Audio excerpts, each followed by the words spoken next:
Hey everyone, this is Mustaqim and welcome back to my YouTube channel Mustaqim Sotol. তো সবাই ভালো আছেন। আজকের ব্লগের মূল টপিক হচ্ছে, এটা ব্লগেই বলি না, এখনই বলে দেই। মূল টপিক হচ্ছে আমাদের বাইকের রিম এবং ডিস্ক নিয়ে আলোচনা করবো আজকে। কেন টাল হয়, কেন অল্প দিনে টাল হয়ে যায়, বাঁকা হয়ে যায়, রিং বাঁকা হয়ে যায় কেন, এসব নিয়ে আজকে আলোচনা হবে। তো রেডি হলাম, তো এখন বের হব, কথা হবে একদম মোটো ব্লগে। তো চলে আসলাম ক্যামেরাতে, মোটো ব্লগে। তো চলেন যাওয়া যাক। আজকে যে উদ্দেশ্যে বের হলাম, তো চলেন ওই রিলেটেড একটা ভিডিও করে আসি।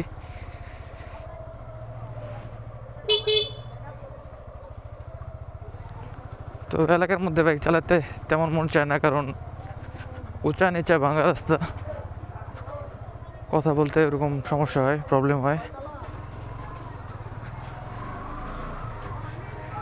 তো চলেন যাই, একটু এলাকা থেকে বের হই। তো এই এলাকাটা এমন একটা এলাকা যে কখন কি হয় কেউ বলতে পারে না। তো একটা না একটা সমস্যা লেগেই থাকে।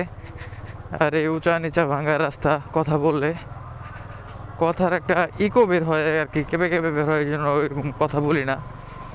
আমি সবসময় এলাকার বাইরে যেয়ে তারপর ব্লগ রেডি করি, আপনাদের জন্য কথা বলি। তো যাই হোক, আজকে এলাকাতেই বলি। মাঝে মধ্যে এলাকাতেও ভিডিও করা দরকার, সবসময় আমি এলাকার বাইরেই যাই। তো আজকে ভিডিওর মূল টপিক হচ্ছে আমাদের রিম কেন টাল হয়, ডিস্ক কেন টাল হয়। ডিস্কটা খুব সেন্সিটিভ, রিমও খুব সেন্সিটিভ, কারণ ডিস্ক যদি একটু একটু টাল হয় এটা ঠিক করা যায়। তো রিম টাল হলে, এই অ্যালয় রিম যেটা, এটা ঠিক ঠিক করতে একটু কষ্ট হয়। আমাদের যে আগে ডিস্কগুলো ছিল স্পকেট রিম, ওগুলা একটু একটু টাল হলে ওগুলো আবার ঠিক করে ফেলা যেত, বেশি প্যারা লাগতো না, কারণ টাইট দিলে আবার ঠিক হয়ে যেত। তো একটা সময় ওইসবেরই বলতে পারেন ট্রেন্ডিং ছিল, চল ছিল। তো এক সময় ওই রিম ছাড়া চলতো না। তো আস্তে আস্তে মার্কেটে আপডেট রিম আসলো, এই অ্যালয় রিম এখন আমাদের বাইকে যেটা। তো এটা ওইটা থেকে অনেক আপডেট এবং ফিচার সমৃদ্ধ, আর তেমন একটা টাল হয়ও না গুরুতর অ্যাক্সিডেন্ট ছাড়া। টাল বলতে যদি টাল হয় একবারে ভেঙে যায়, যদি ওরকম জোরে আঘাত পায়, তো তাছাড়া তেমন কোনো দেখা যায় না। অ্যাক্সিডেন্ট হলে বেশিরভাগ ক্ষেত্রে ওগুলো দেখা যায় যেগুলো বাঁকা হয় কম, ভেঙে যায়, ফেটে যায় বেশি। তো অনেক জোরে আঘাত পেলে তারপর ওগুলো একটা ক্ষতি হওয়ার চান্স থাকে। তো আগে যে রিমগুলো ছিল স্পকেট রিম, ওগুলা কি হতো, ওগুলা যদি অ্যাক্সিডেন্ট হতো অথবা টাল টাল বেঁকা টেকা হইলে ওগুলা চাপা হয়ে যেত, বেঁকা হয়ে যেত, মায়ের টায়ার খাইলে, অ্যাক্সিডেন্ট হইলে। কী হয়েছে, পাগল নাকি, চিল্লাইতেছে। টাল হয়ে যেত, তো ওগুলো আবার কোনো না কোনোভাবে ঠিক করা যাইতো। আর এখন যেগুলো বানানো হয়েছে এগুলাও যদি হালকা পাতলা থাকে, সমস্যা থাকে, তো ওগুলা বংশাল মিরপুর 10-এ গেলে, বাইকপট্টিতে গেলে অথবা বংশালে গেলে অধিকাংশই রিকভারি করার চেষ্টা করে। অনেক ক্ষেত্রে ওইটা আবার রিকভার হয়েও যায়, কিন্তু বিশেষ করে যেগুলো একটু বেশি সমস্যা হয়, ফেটে যায়, ওগুলো আর ওরকমভাবে কাজ করে না এবং কাজ করানোর প্রয়োজনও না, কারণ রিস্ক থাকে ওগুলোর মধ্যে একটা। তো এই জন্য বলবো, আরে মুরব্বি, হ্যাঁ কি কমো, কী যে ভাবে, কী ভাবতে ভাবতে যে রোডে চলে এরাই জানে। তো লাগাই দিলে দোষটা আমারই দিত। এই যে ঠিক মতো রোডের ভিতরে হারতাছে এটা কোনো গ্যারান্টি নেই। এনজিও আমারও একটু আগে হর্ন দেওয়া উচিত ছিল। যাই হোক, এই টপিক থেকে বের হই। তো মাঝে মধ্যে এসব সিচুয়েশন হলে রোডে, তো কী বিষয় নিয়ে কথা বলতেছিলাম, কী বিষয় নিয়ে আলোচনা করতেছিলাম, এগুলা একটু একটু উল্টাপাল্টা হয়ে যায়। এবং ফার্স্টে কী নিয়ে কথা বলতেছিলাম, মাঝে মাঝে এগুলা আলো জ্বালা হয়ে যায়, প্রচুর ধুলা। তো ভেজোটা লাগাই দিলাম। তো অনেকে আছে দেখবেন এখনও ওই আগের রিমের বাইকগুলো চালায়। তো এক্ষেত্রে যদি তাদের রিম টাল হয়, তাহলে ওই যেরকমভাবে আগের প্রসেসে সাইকেলে যে রিমগুলো ছিল তো স্টিল সাইকেল, যে রডের যে সাইকেলগুলো ফনিক্স সাইকেল, ওগুলোর মধ্যে আপনারা দেখছেন যে ছোটো ছোটো কী বলে স্পকেট, ওগুলোর সাহায্যে রিমটা কন্ট্রোল করে, রিম শক্তি পায়। তো ওগুলোর সাহায্যে যখন করা হয় তো তখন টাল হলে ওগুলো দু একটা নাট টাইট দিলে তো অনেক ক্ষেত্রে ওগুলো বোঝা যায় যে টাল হলে ঠিক করা যায়। কিন্তু এইসবে অ্যালয় রিমগুলো যেগুলো আছে নতুন আসছে মার্কেটে, এগুলাতে ওইসব সম্ভব না। তো সেক্ষেত্রে একটু বেশি টাল হলে অথবা বড় আঘাত পেলে ওগুলো ফেটে যায়, ভেঙে যায়, তো তখন ওটা একদম চেঞ্জ করে ফেলতে হয়, তাছাড়া আর কোনো উপায় থাকে না। আর ডিজিটাল হচ্ছে অনেক ধরনের কারণে হতে পারে, অনেক উপায়ে হতে পারে। এর মধ্যে সবচেয়ে বেশি যেটা হয়, আমরা আছি যখন এই জ্যাম থেকে বের হই, তারপর আপনার কথা বলি, কারণ এই জ্যামটা অনেক সেন্সিটিভ একটা জ্যাম। গরু নিয়ে আসতেছে, ফার্মের গরু মেবি। তো অস্ট্রেলিয়ান ফার্মের যে গরুগুলো আছে ওগুলো দেখতে এরকম হয়, প্রচুর দুধ দেয় কিন্তু শরীর থাকে দুর্বল, মুখ থেকে লালা পড়তেছে। তো দুইটাই গাভী। তো বের হই, এখানে যখনই আসি তো তখনই ভিড় থাকবে, এটা স্বাভাবিক। তো চলেন আমরা যে কথায় ছিলাম, বিশেষ করে একটা সময় বেশি রিমটাল হয়। আমরা যখন আমাদের বাইক নিয়ে লং ট্যুর দেই তো ওই ক্ষেত্রে বেশি বেশি ব্রেক প্রেস করতে হয়, বিশেষ করে পাহাড়ে, সাজেক, বান্দরবান যখন আমরা উঠি আমাদের বাইক নিয়ে, তো ওই ক্ষেত্রে ডিস্ক এবং ব্রেক প্যাডগুলো যে আছে এগুলো এত ঘর্ষণ হয়। তো একটা ক্ষেত্রে আমাদের বাইকের রিংগুলা দেখবেন অনেক গরম হয়ে যায়, অনেক গরম হয়। ওই অবস্থায় যদি ব্রেক করতে থাকেন, একটু রেস্ট না দিয়ে প্লেটটা যখন ঠান্ডা হবে তারপর আবার রাইড করবেন। যে ওই অবস্থায় রাইড করতেই থাকে, ওই যে আপনার পাহাড়ে তারপর অ্যাডভেঞ্চার করে, অফরোডিং করে, তো ওই অবস্থাতেই তখন ব্রেকও মিস করার একটা চান্স থাকে। তো আপনারা দেখবেন একটা লোহা যদি অনেকক্ষণ গরম করা হয় সেক্ষেত্রে ওটা একদম লাল হয়ে যায়। তো আমাদেরটা ওরকম লাল হয় না, কিন্তু ভালোই হিট হয়। তো এই অবস্থায় যখন আমরা আরও বেশি বেশি প্রেস করি ব্রেক, তো দুই দিকে চাপ খেয়ে তখন ওটা একটু নরম হয়ে যায়। তো তখন ওই অবস্থায় ব্রেক করতে করতে কী হয়, ব্রেকটা বাঁকা হয়ে যায়। বাঁকা অবস্থায় আমরা আবার ওই অবস্থায় যখন রেখে দিই, একটু ঠান্ডা না করে ওই অবস্থায় চালাই আবার রেখে দিই, তো ওই অবস্থায় যেখানে ওইভাবে ঠান্ডা হয়ে জমে যায়, তারপর থেকে হচ্ছে আপনাদের ব্রেকটা দেখতে পারবেন যে বাঁকা হয়েই থাকে, ওইরকম সোজা হয়ে। তো ওই ক্ষেত্রে আর ওটা সোজা করতে আবার দৌড়াদৌড়ি করতে হয় বংশাল, মিরপুর, তো অনেক ক্ষেত্রে আবার সোজা হয়ও না। এটা তো গেল এক নাম্বার কারণ, যখন অতিরিক্ত গরম হয় এটা। দুই নাম্বার হচ্ছে আমরা অনেকে ডিস্ক লক ব্যবহার করি, তো সেই ক্ষেত্রে আমাদেরটা আর একটু রিক্সে থাকে। তো অনেক সময় আমরা কি করি, আমরা যখন ডিস্ক লক ব্যবহার করি একটা জায়গায় বাইক রাখি দীর্ঘ সময়, তো অনেক সময় আমাদের মনে থাকে না যে আমাদের বাইকে আমরা ডিস্ক লক করে রাখছি, এবং অনেক সময় খুলতে মনে থাকে না।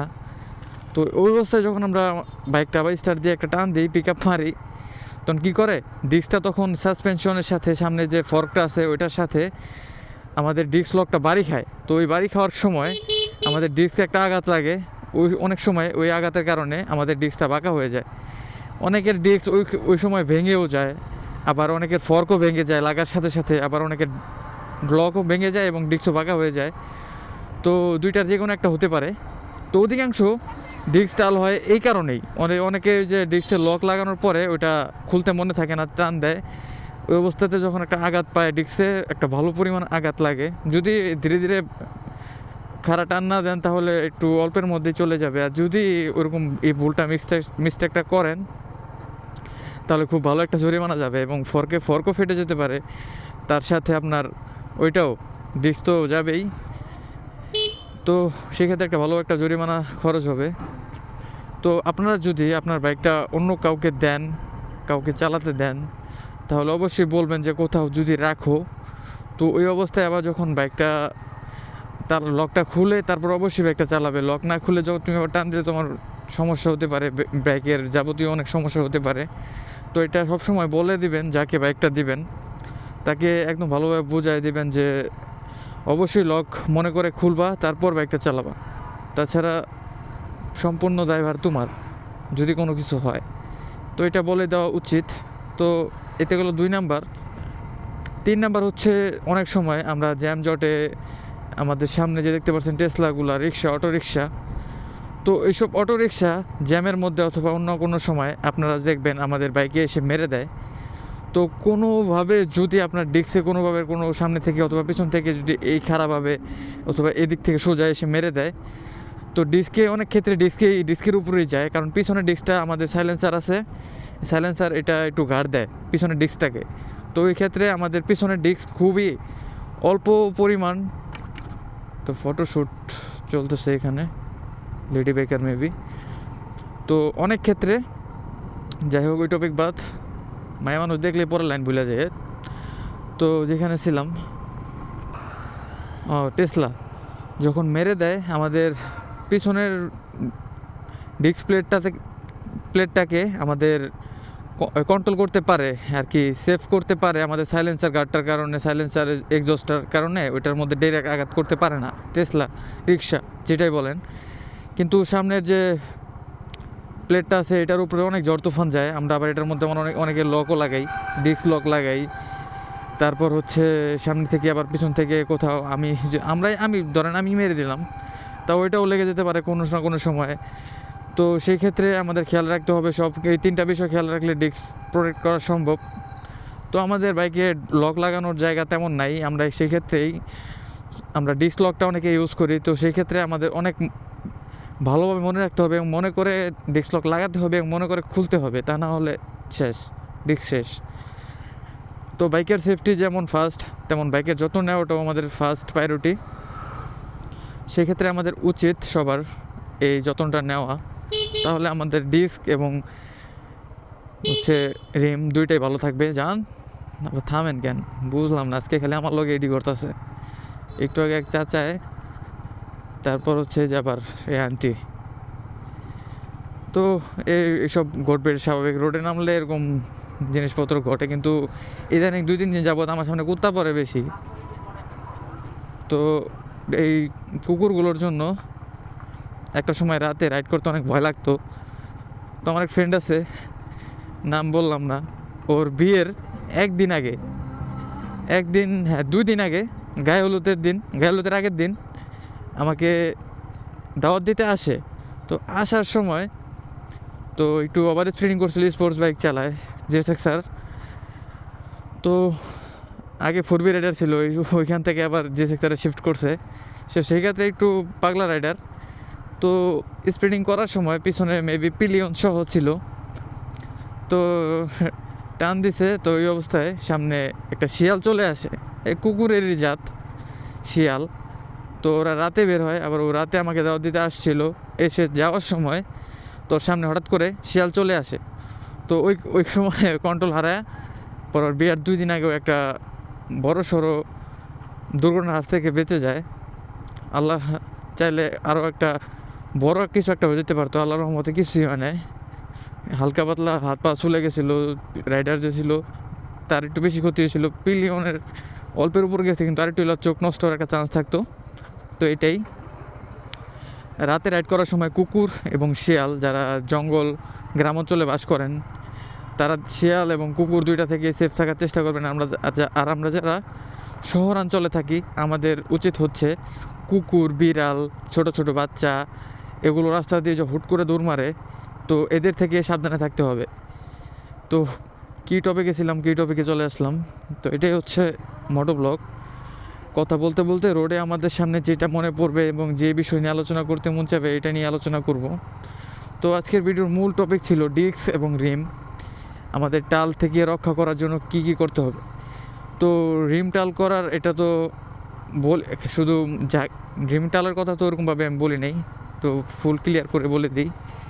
তো অনেক সময় আমরা অনেক স্পিডে রাইড করার সময় তো হঠাৎ স্পিড ব্রেকার আসে চলে সামনে, তারপর রাস্তায় ভাঙা চলে আসে। তো এই অবস্থায় যখন আমরা ব্রেক না করে উপরে দিয়ে মেরে দিই, তো আমাদের সাসপেনশন, ফর্ক এবং এই টায়ার যদি হাওয়া কম থাকে তাহলে রিম টাল হয়ে যাওয়ার একটা চান্স খুবই বেশি। টায়ারে যদি হাওয়া কম থাকে ওই অবস্থায় যখন টান দিবেন একটা জায়গায় একটা বিট মেরে দেবেন অথবা একটা ভাঙা মেরে দিবেন, তো তখন এই সম্পূর্ণ চাপটা আপনার ডিস্কের উপরে যাবে। তো এই অবস্থায় আপনাদের রিম টাল হয়ে যাওয়ার একটা চান্স থাকে এবং ফেটে যাওয়ার একটা চান্স থাকে, অ্যাক্সিডেন্টের মতোই বলা যায়। তো শুরুতে বললাম, তো আরবার একটা পয়েন্ট ভুলে গেছিলাম, তো এই জন্য এটা শেয়ার করে দিলাম আপনাদেরকে। তো আসছি একটু গাজীপুরের এদিক, একটা কাজে আসছিলাম, একজনের সাথে দেখা করতে আসছি। তো ভাবলাম এই বিষয়ে আলোচনা করা যাক। তো কাজটা শেষ করব, তারপর আবার ব্যাক যাব। তো ছোট্ট একটা টপিক নিয়ে ছোট্ট একটা ভিডিও বানানোর ইচ্ছা ছিল। আই হোপ 10 থেকে 15 মিনিট হয়ে গেছে অলরেডি। তো আজকের ভিডিওটা এখানে শেষ করে দিই। ভিডিওটা আর বড় করতে মন চাচ্ছে না, কারণ লং ভিডিও দিলে অনেকে বোর ফিল করে। তো আজকে ভিডিওটা এখানে শেষ করে দিই। আবার দেখা হবে নতুন কোনো ভিডিওতে, নতুন কোনো ব্লগে।